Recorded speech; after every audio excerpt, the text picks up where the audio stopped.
to episode 5. Are we on episode 5 already? Yes, we are, of the Old Lady Hour with Lorrie and Sheryl.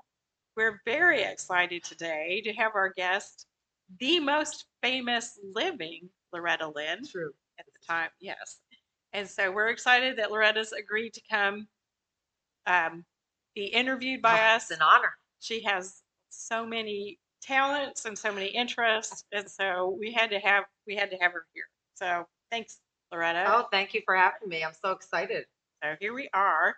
So the first thing I was going to ask you about, which is the little bit of research that I did. Oh boy. It's funny to do like research on a friend, because but it's time to search your internet history. Oh boy. So your tagline is, there are extenuating circumstances for my reprehensible behavior.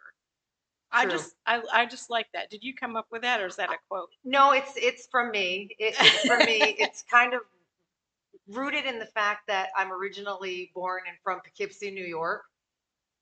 So, like, I think if you're from Poughkeepsie and you read that, you know exactly what I'm talking about, because no one gets out like without.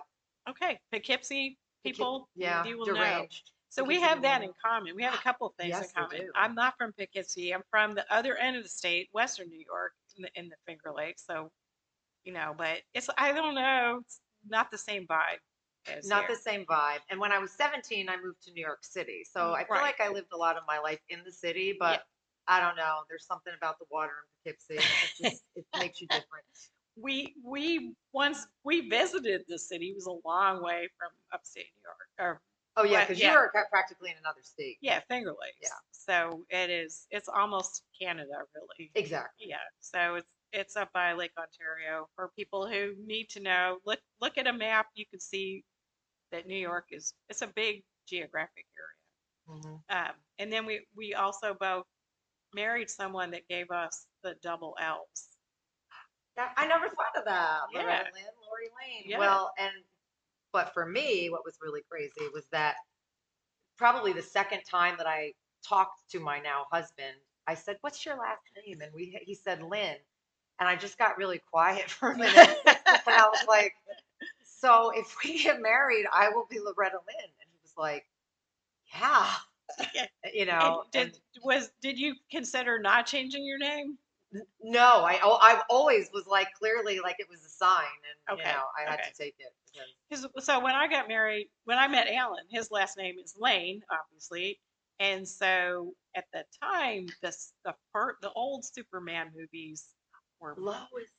So I had been working. Yeah, everyone was like, "Oh, Superman's girlfriend," and I'm like, And so I would I worked at a campus job in college at a library, and I'd worked there for like all 4 years. And so like the last year I was married, so I had a different name. And the woman that I'd worked for those 3 years, on that fourth year, she kept calling me Lois. She just completely, and I just went with it. Like, okay, I guess I'm Lois now. So yeah, so it's like the Elaine episode on Seinfeld. That's right, Susie. Susie. So I was just Lois Lane, and I probably would not have taken any other last name, but because it was Lynn, and because I sort of have a tendency towards leaning into the absurd, it just was very much like, oh yeah, how can I not do that? And you do sing. Some would call it that.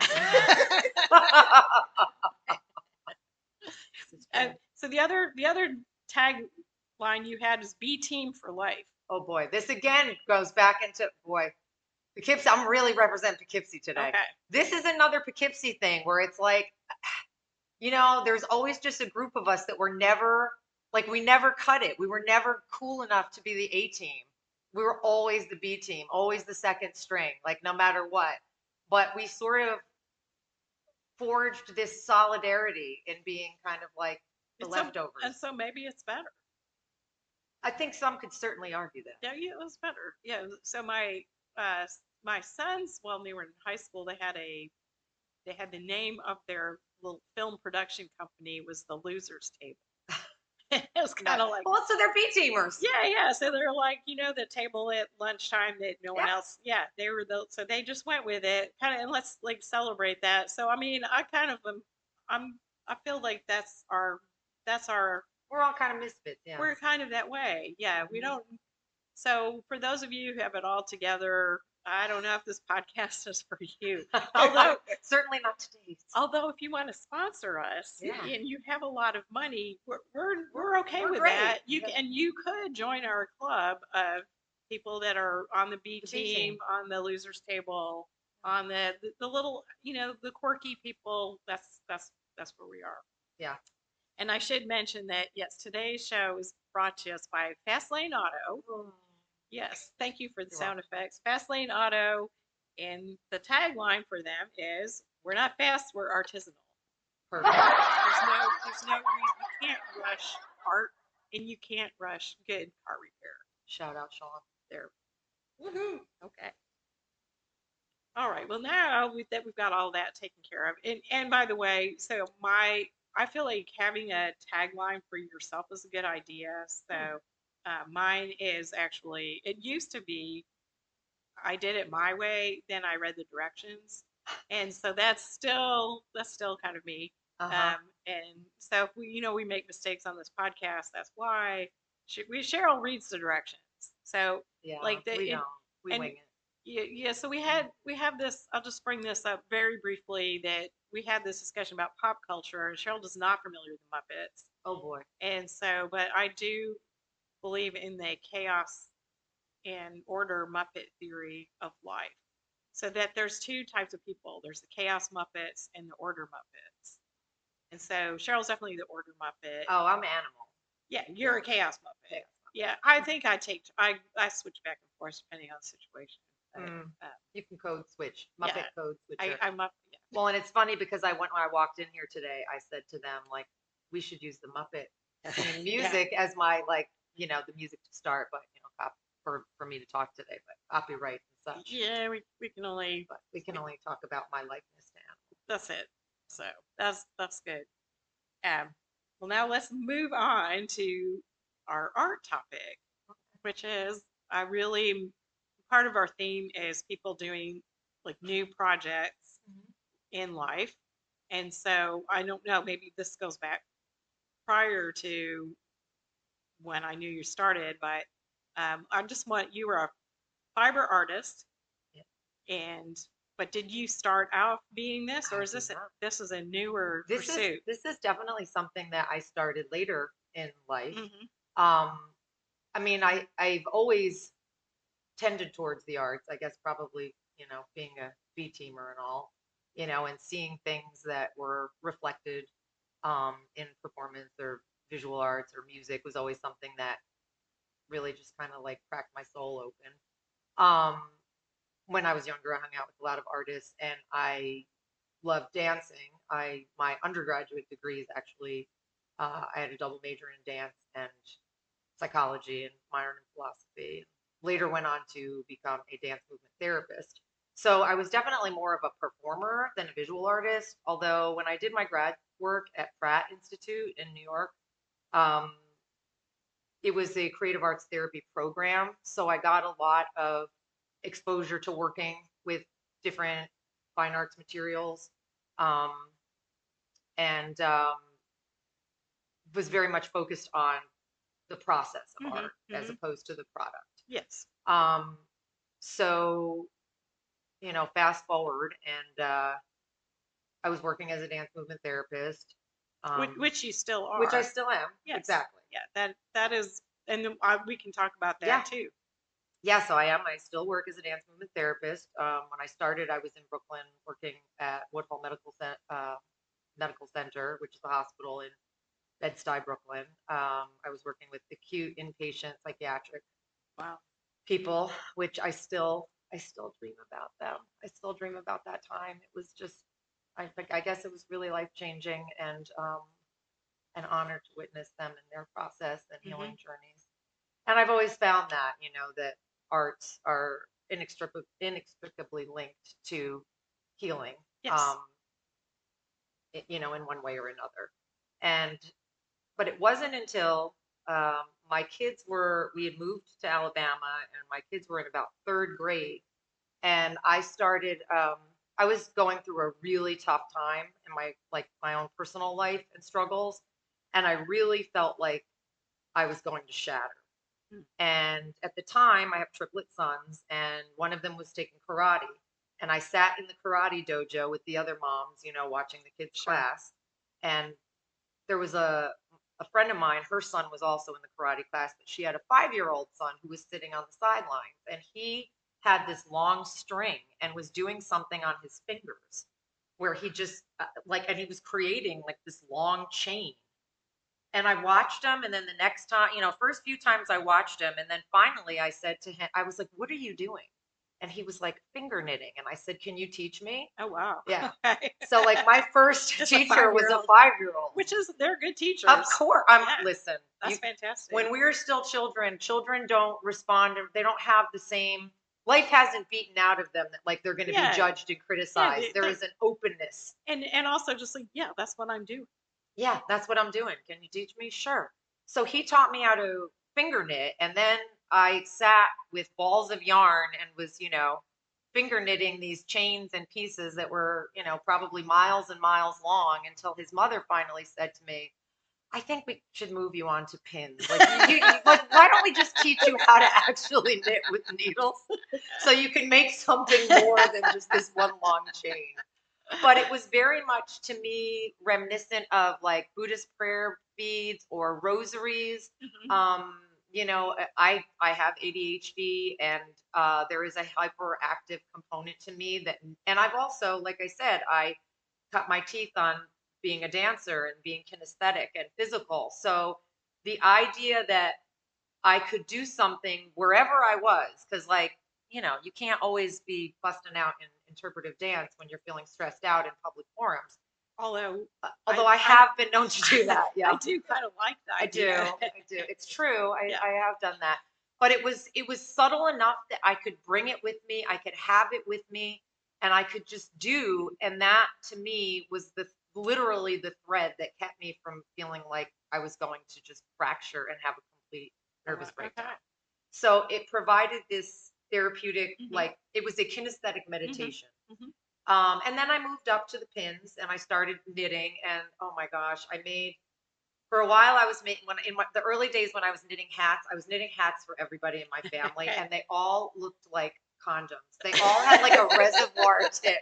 So like my father, my husband, my kids, are all trying to be supportive of me walking around with these like I condom hats. okay. So that was wild. But so eventually after knitting, I totally just kind of took a stab at something else. And so cue Aaron Sanders Head coming into my life, who Mhm. is a textile artist in Greensboro, who has his own beautiful space, and he does lots of teaching artists. And at the time, he was doing a lot with, when he still does a lot with indigo. And I started learning about eco dyeing through him, and spent some time with him playing in the indigo vats and learning some shishiko stitching, which was really like meticulous and ordered. And like you said, I am like chaos muppet. Mhm. So that was like really like, ugh. But one day I think I was texting with him or on the phone, and I was like, I just kind of want to pick up the needle and thread and just freestyle and Mhm. just sort of like thread paint. And he was like, "Yeah, you should go for it." And so I just, again, like a stream of consciousness, just kind of picked up different needle and thread and just started like making shapes and patterns, and almost like having it turn into a Rorschach on the fiber canvas in front of me. Mhm. And it was very much a stream of consciousness, but it was kind of cool. Yes. And then I started drawing things out a little bit. And, one of those things was our iconic sign in Alberta, the Moonwings, who Right. was designed by legendary Glenn House. That's right. Um, and a staple, anybody in Tuscaloosa or this region and area will Yeah. know Glenn House and will know that iconic sign, which is no longer there. Um, but so I started stitching the Moonwings, and I thought to myself, I'm gonna put like a little Instagram up to showcase, just to like whatever, just to share with my process and like what I'm doing that's separate from like my personal stuff. And people started following it, and then like that December, Ruth O'Connor, who's another local artist, and her and Becca Godfrey have been doing the 8x8 um, art showcase every December around the holidays for this will be the 10th year. So I think this was maybe like their second year in, and she messaged me and said, "Hey, I would love for you to put some embroidery pieces in the show." Mhm. And my immediate reaction was like, "What? Like, that's crazy. I can't put, I'm not good enough to be like put in a show."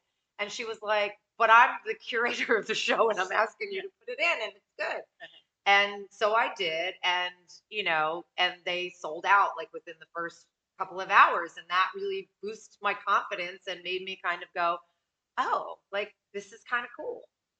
So yeah, so far, And so I was well into like I mean, I was into my 40s at this point. yes, but I mean, your 5-year-old self was like, okay, I'll just do this. Yeah, Yeah, I'll just do really, this. and that's what I think as we get older and more, trying to not be ossified and not Hmm. be ashamed of things we want to do. So, and so it just led from there. It just led from there. So initially, yeah, I was doing some things like, um, and again, this was sort of like early on. So I was doing things that were like the moon winks. I started, I was doing like uteruses Mm, and, like sort of what I would call like craftivism, like things that were, about women's reproductive health and that kind of thing. Um, and I had done at one point, there was a Krampus market down at the comic book store that Eli Ray manages. And, my friend Rick he's a cartoonist, and him and he drew like a couple of Krampus things, and then I stitched them. So I was doing things that were kind of like not really taking super big like emotional risks and putting sure. myself out there, but I was learning the technique, Uh-huh. and I was kind of learning how to do things. Um, and then the more comfortable that I got in that, the more I started realizing that like I could express stuff about myself and about like who I am, and I started making more, um, sort of started turning more inward and letting things more personal kind of come out. And a big thing that had to do, a big thing that was related to that was, finding the divine in the natural world. And some might call it paganism. I mean, if you needed to put a label on it, but I one Christmas I was home, a few years ago, and my father started actually talking about doing like these egg cleansing kind of thing, and I started remembering that at a time earlier in my life that like I I found a lot of these natural practices to be very grounding. I kind of, again, I was quite reprehensible as a young person. And I lived fast and hard very young, like teenage years young. Okay. All right. And I found myself in rehab at a very young age. Okay. And when I came out of rehab, I landed in New Paltz, New York, in the Hudson Valley. And it was very much an old hippie kind of place. Sure. So, in terms of straddling the town and gown, I met a lot of people that I probably wouldn't have ordinarily met had I just been a college student there, because I was going to AA meetings and NA meetings. Okay. And because it's kind of this like old hippie town, I was exposed to things like, sweat lodges and, women getting together, like doing like full moon circles. And, in the 12 steps, it's really important that you have something that's supposed to be bigger than yourself to Mm-hmm. connect to. And I was raised Roman Catholic and Italian, but Italian Roman Catholic, but the Catholic religion and church and school had really left a lot of pretty deep wounds in me. So I just like that was no longer a match for me. So I was kind of floundering about and trying to find something that felt good, and stumbled into this sort of area, and I really liked parts of it. I really liked the introspective pieces and Yes. parts, Yeah. right? So, which brings me back to the winter, so that I was with my father again, and all of a sudden it was just like I just had this impulse to be like, Dad, let's go outside and let's get a bunch of like, let's get some of the juniper from the tree and some pine and pine cones, and let's take that orange and let's make like a Yule pot. So my father and I went outside and gathered up things, and I put some candles on and was quiet. And we had this beautiful simmering Yule, solstice pot, a winter solstice pot, and it brought me back to those memories of feeling really grounded and at peace when I was engaged in these things years back in New Paltz. So it just brought it full circle. It brought it full circle. And partly, some of it was also the dying, the natural. Yes. That all it all works together. It pulls it back, like literally a thread that pulls it. Literally a thread that brings it back together. It is, and I love that, and I loved it so much of that. It's like the thread from the yarn that I started with finger knit that saved me, to exploring eco dyeing and bringing it back full circle, to these healing experiences that I had. And after that day, that weekend and it was on winter solstice that we did this, and I started calling my father Papa Yule after that. And now I do a winter solstice ritual with my family when I go home every year. And do they like doing this? Or they do. Okay. They do. I mean, they like to make fun of me a little bit, but I think part of them also really get something out of it. Sure. And it's something that's structured, and that, like, I'm very much a ritual person.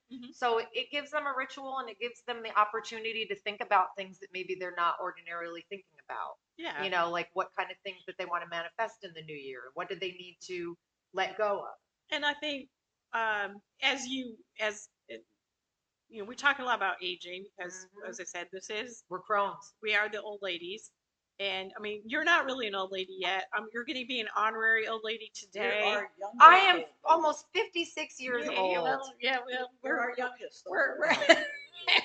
There's always older, is what we're finding. But once again, the B team, I never fit in anywhere. Too old. I'm too young. Yeah, no, you're good. But I feel like there's a disconnectedness from our own lives. So especially if you move geographically, you change professions, you change what you do, your children grow older, your family changes. And so some things for me are like, how do we stay connected even just to our own history and to our own selves? Yeah. So ritual can do that. If you don't have a set ritual from years of tradition in the church, or you can create your own. You can, That's the beauty. And there it is. And so I mean, that's really good ideas. Yeah. So, right. And so, and at that point, I came home from New York after the holiday, and I set up like a little altar in my room with like candles and special things and pictures of my loved ones who have passed on. And I started journaling every night. And then from the journaling, I started really deepening my own connection with the natural world.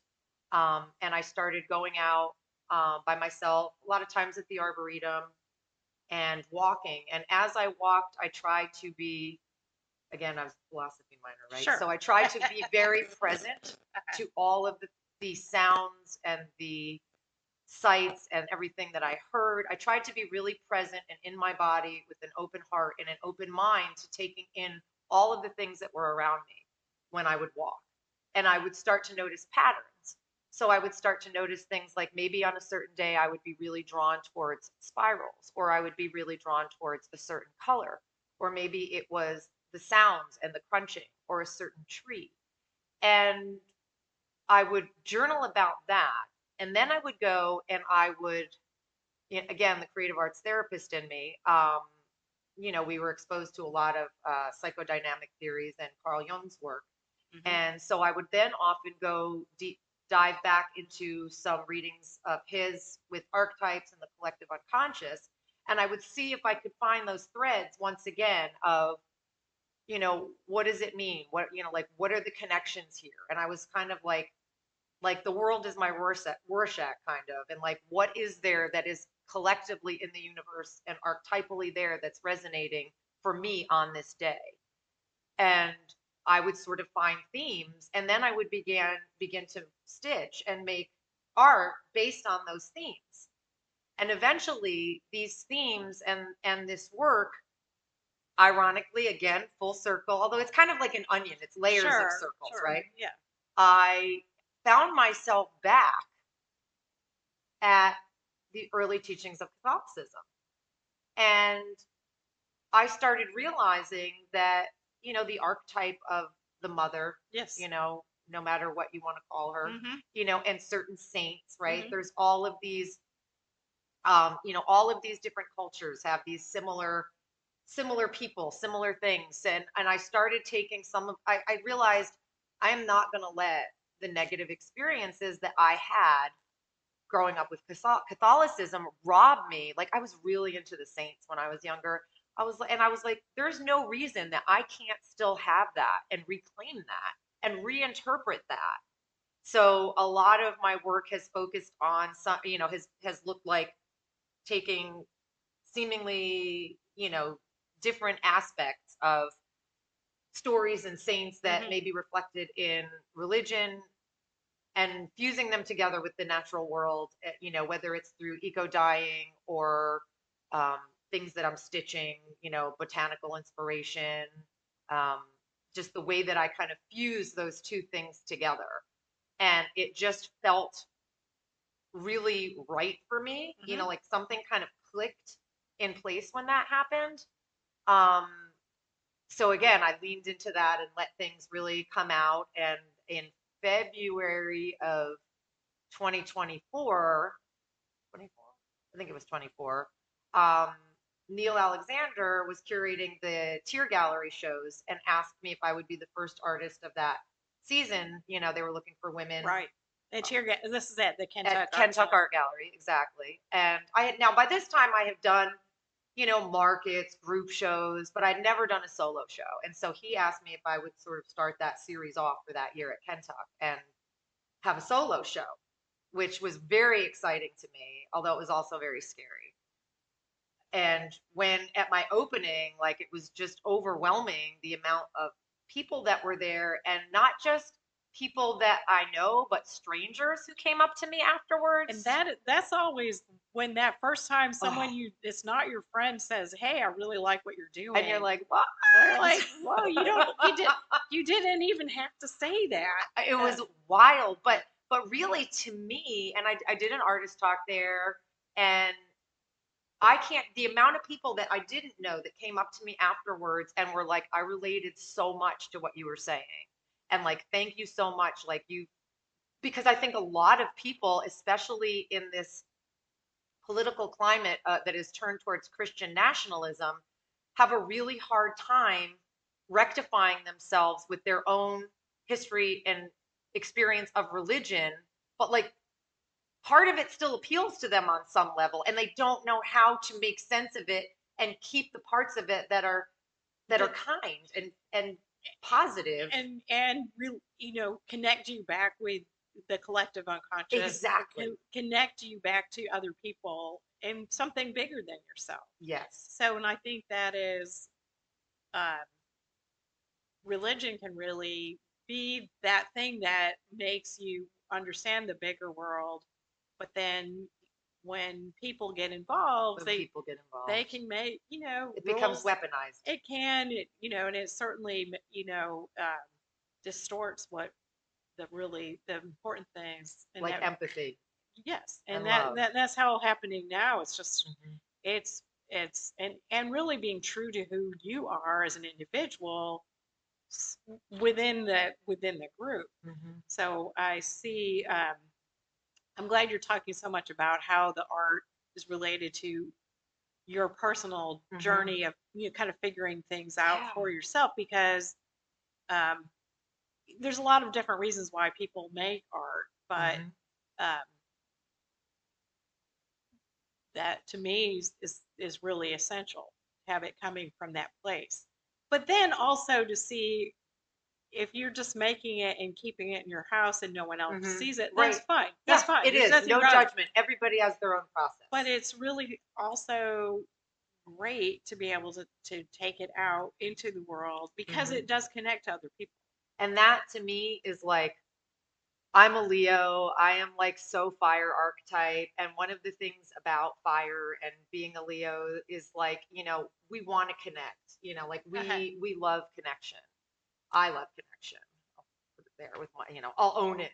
And I love to be the liaison between people. I mean, I am always trying to bring people together and to make connections for people. Like, so that to me is like part of my essence and something that I really like about myself. There was a Yes. long time I liked nothing about myself, and the fact that I could do this with art and the fact that I was able to have people like, I feel like in some ways the compliments that I got on my art talk and helping people learn to understand themselves a little bit better was Hmm. was like the most gratifying part of that. Which is you sometimes you feel like, okay, well, I don't really want to talk about myself. I don't want to, dwell too much. But you don't realize when you do that, you're empowering people Hmm. to feel good about themselves. Right, It's and to a know that they're not alone, right. like they're Yeah, not isolated. that's right. Hey, if you like the Old Lady Hour with Lorrie and Sheryl, why not hit that like button? And if you really like us, you should subscribe. Thanks. I'm just gonna backtrack just a Hmm. little bit because of um, I guess a lot of people that we're interviewing, and including Sheryl and I, are both we're in Tuscaloosa from other places. Mm, So we just might just mention a little bit sure. about that, especially coming from someplace like Poughkeepsie, uh, to and then the New big York, city, the Big the big Apple. city. Yeah, when I moved here in '86, so I'm from a town of Clifton Springs still has 2,000 people, Wow. and it hasn't really changed a great deal. So Tuscaloosa is the biggest city I've lived in. So like it's a different, but people just assume I'm from like Manhattan when I say New York. So Everybody does. I let them. When you I'm like, yeah, yeah, that's me, Yeah, that's me. big city girl. That's right.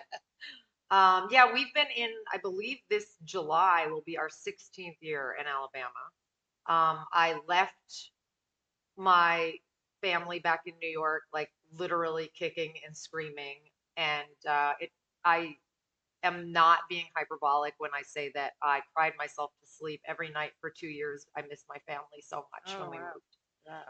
It was the hardest thing I've ever done. I mean, I was, like I said, I was raised a New York Italian, Catholic girl, and family was everything, and family is, I mean, every Sunday, my mother has my brother and sister and their families to her house for dinner. And, I used to grew up like that, going to Hmm. my grandmother's house and, Hmm. went camp. All my friends growing up were cousins and we went camping and, you know, exploring and everything else together. So, um, and New York was all I ever knew. I mean, Poughkeepsie is like an hour and 15 minutes on the train to New York City. So, like, even, like I did live in New York City a long time, but like that's Right, as far as I lived right. from my Yeah, yeah, family, yeah. basically. It's not far. Yeah, I lived a train ride Yeah. away from my family. And so coming here, I feel like you've kind of been able to recreate some family I connections have. with people that you've met here. I have, and I mean, I'm so grateful.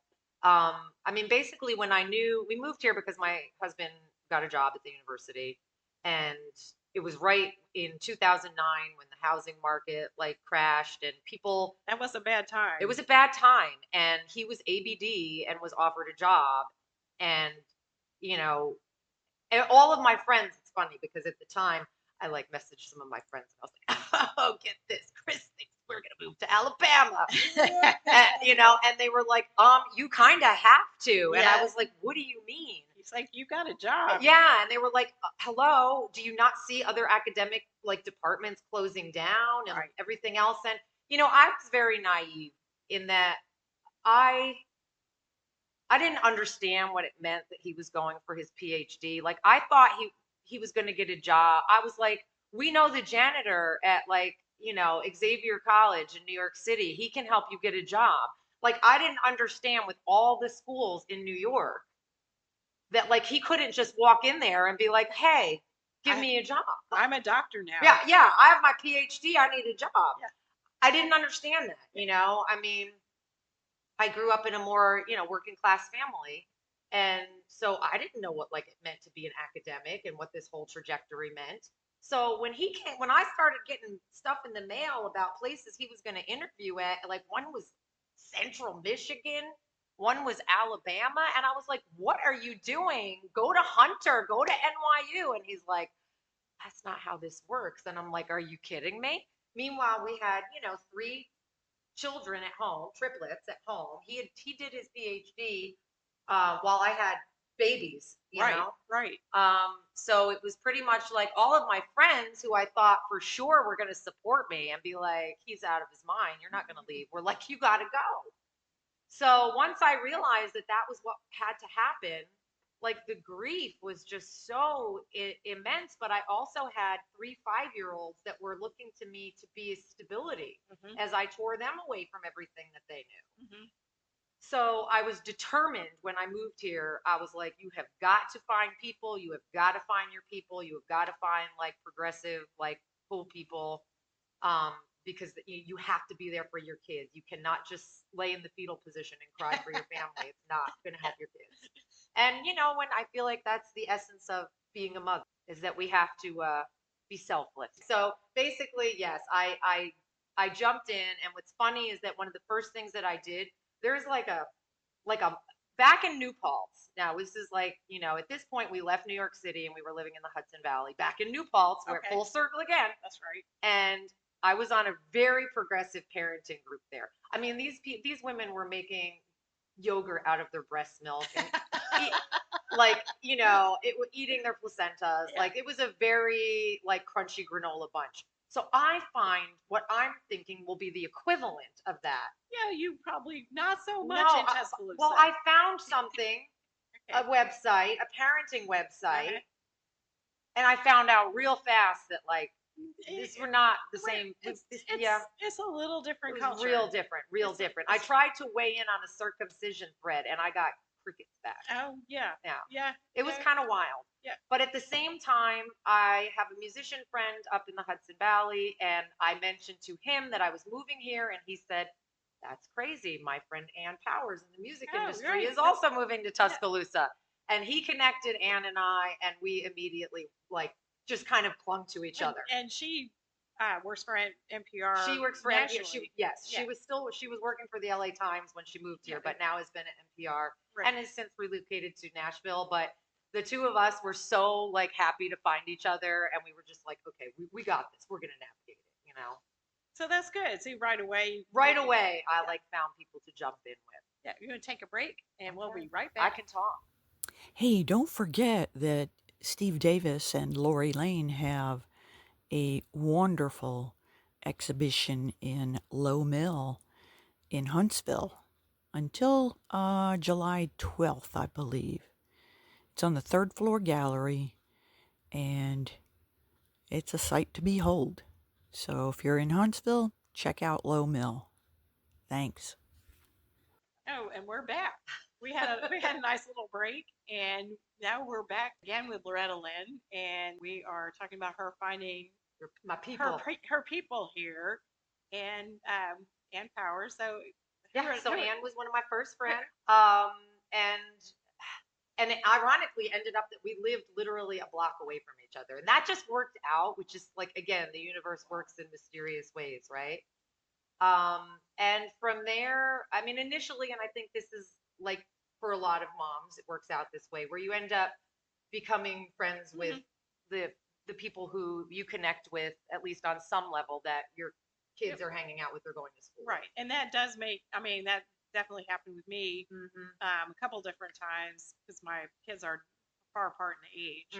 So I had like 2 different sets depending on which child they had in common. Right. So right. But I mean, I think that's it. It's just like building community, which is, and there is an art community here. It's probably a lot smaller than in like a bigger city, but there's also different pockets of art communities too. And but it's also, I feel like it's pretty accessible. Yeah. So you can have a show. Yeah. You can go to a First Friday. You can go to First Friday, which we have. You can go to art night. We have Kentuck, which does one of the best and biggest Southeastern art festivals. Every year for 50-some years now. And it's been drawing in all kinds of artists. And we do have artists at the university. And, there's although I feel like sometimes even in a small community, we get into our little groups. So Yeah. sometimes it's hard to make people cross over. But I feel But I like think there's efforts to do that. yeah, there is. It's I don't think it's on purpose. I think it's No, just I mean it's just not right. it, It's normal. We yeah, all kind of have our different groups that's and right. our little. Yeah. But I know one of the things that that all three of us actually took part in last fall, which I thought was a brilliant endeavor, was Sarah Cheshire's collaboration. She's an creative writing teacher at the university, and to bridge that town and gown gap, she took a bunch of us. It was an intergenerational collaboration Right. where she asked community artists. She paired us each with a poet Yes. from her creative writing class, and we were all given um, a poem to interpret in visual language, and the poets were all given artwork to interpret in written language.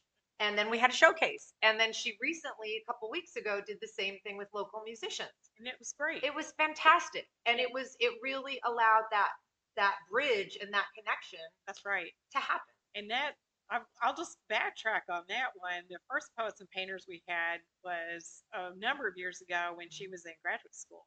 Okay. And so I was in a group. We were just it was a poetry reading class, or not really class, just a poetry reading group. Right. And so, yeah, so we did the poets were all. She was part of all the MFA poets that were paired up with town older visual artists, and it was so much fun. And so it's I'm really happy to see her continue with that. I just thought it was like an absolutely wonderful idea, and I loved the opportunity. And my poet was so good. Yeah, well, like I got so lucky. I mean, they were all really good. Honestly, I remember like my jaw was kind of on the floor listening to those kids talk, because I was like, these are some old souls. And it's just a great experience to have that collaboration, and anything that we can do to connect that way. Yes. And through the art, it's everyone should do it. Even even if you don't have any talent, doesn't matter. Do it. I think it's really important to push yourself out of your comfort zone, no matter what your modality is, or even your own personal habits, even if you're not making art. Just, it's like you have to be frustrated in order to grow, and you have to be able to sort of be pushed out of that comfort zone to see what other possibilities are there. And so, with your move, with your that was way outside. That was way outside, but I made it work. Yeah, and that's it. And then the continue with dance therapy, but then also adding the fiber arts. Right. I've got like this dual life going. I have two jobs now. Right. That's right. Yeah. Because it kind of basically I do my job with the kids and the students, and then I come home and I'm like up stitching until 2 o'clock in the morning. Loretta doesn't need to sleep. She's got a lot of energy. I do need to sleep. But well, the thing is, I end up like hyper focusing, when I'm making art, and it's just one of those. And I love doing it, but yeah. So. All right. Well, we are going to end this episode, and we're going to come back next week with our set part 2 with Loretta, and we're going to talk about so many more things because we have so much to talk about. So, Cheryl, I'm never at a loss for words. Cheryl, it's time to watch our shows. I gotta watch my show. Time to put the stories on. Yep. See you next time. Thank you.